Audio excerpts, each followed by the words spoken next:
The law never suffers anything contrary to the truth. We would note that the definition of statute in the law books is as follows. Statute, a legislative rule given the force of law by the consent of the governed. We would note from this definition of statute that there is a mandatory requirement for the consent of the governed before the legislative rule can be given the force of law or acted upon. Consent in this context would constitute an agreement to be governed. This would require a formal agreement, recorded and of material substance, not merely a belief. We would note that without this formal agreement, any action undertaken by the government to enforce acts or statutes would also constitute an act of terrorism. The fact is that without any valid material evidence that the governed have given their formal consent to be governed, there is no valid material evidence that there are any governed.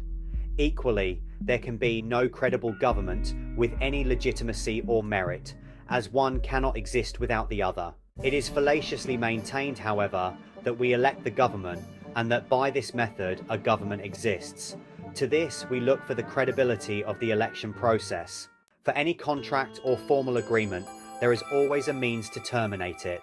To this effect, we would note that there is no known and formally recognized process for unelection. We would also note that this word does not exist in any known dictionaries, which we have consulted. This alone invalidates the election process and voids it of any credibility or merit. We would note that on none of these ballot papers has there ever been a box for none of the above. When councillors and MPs are pressed as to the reason for its absence, it is quickly dismissed and never adequately explained. This is strike two against the credibility of the election process. It is widely known that this election process operates via a secret ballot. This means that none of the secret ballot papers can be relied upon as evidence to validate the election process, nor can any of them be used to prove that any of the votes were counted. That is strike three against the election process, as a secret ballot carries zero credibility and is not legally binding. Therefore, none of the people of this land carry any obligations or liabilities under the Acts and Statutes of Parliament.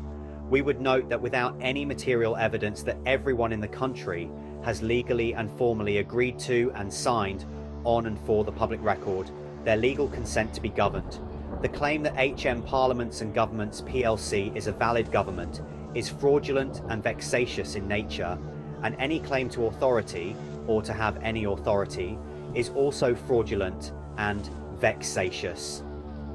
We would also note formally that without this formal agreement that the governed have agreed to be governed through a formal and legal process, establishing that they have given their consent to be governed with full knowledge and understanding, any group of people, by whatever means, claiming to be a government is nothing other than a group of thugs and terrorists creating bogus legislation as they wish, and using force to enforce this bogus legislation, which is a recognized act of terrorism.